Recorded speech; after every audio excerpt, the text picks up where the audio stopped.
Next question, ആരാകണം മുഖ്യമന്ത്രി എന്ന ചോദ്യം. തൃശ്ശൂരിന്റെ മനസ്സിലാരാണ്? കെ ശൈലജയുണ്ടോ, പിണറായി വിജയനാണോ, അതോ ശശി തരൂരാണോ, അതോ ആരാകണം മുഖ്യമന്ത്രി എന്ന ചോദ്യത്തിൽ വ്യത്യസ്തമായ അഭിപ്രായം പറയുന്നു തൃശൂർ.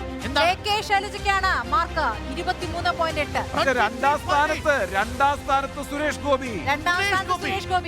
മൂന്നാം സ്ഥാനത്താണ് വി ഡി സതീശൻ. നാലാം സ്ഥാനത്താണ് നോക്കൂ രമേശ് ചെന്നിത്തലയാണ്. 22.5% സുരേഷ് ഗോപി. ക്ഷമിക്കണം. കെ ശൈലജ കഴിഞ്ഞാൽ ഏറ്റവും കൂടുതൽ പിന്തുണ സുരേഷ് ഗോപിക്കാണ്. ഇതാദ്യമായി പിണറായി വിജയൻ 6ാം സ്ഥാനത്ത്. അതായത് സുരേഷ് ഗോപിക്ക് 22.5% കിട്ടുമ്പോൾ സുരേഷ് ഗോപി നേരിടുന്ന പിണറായി വിജയൻ നിൽക്കുന്നത് 6ാം സ്ഥാനത്ത്.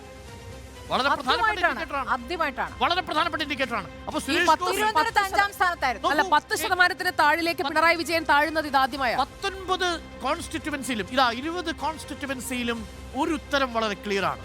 സുരേഷ് ഗോപിയെ കേന്ദ്രീകരിച്ചുകൊണ്ട് BJP നടത്തിയ പ്രചരണ പ്രവർത്തനങ്ങൾ ഫലം കണ്ടു. സുരേഷ് ഗോപിക്ക് അനുകൂലമായ ഒരു ട്രെൻഡ് കേരളത്തിൽ രൂപപ്പെട്ടിട്ടുണ്ട്.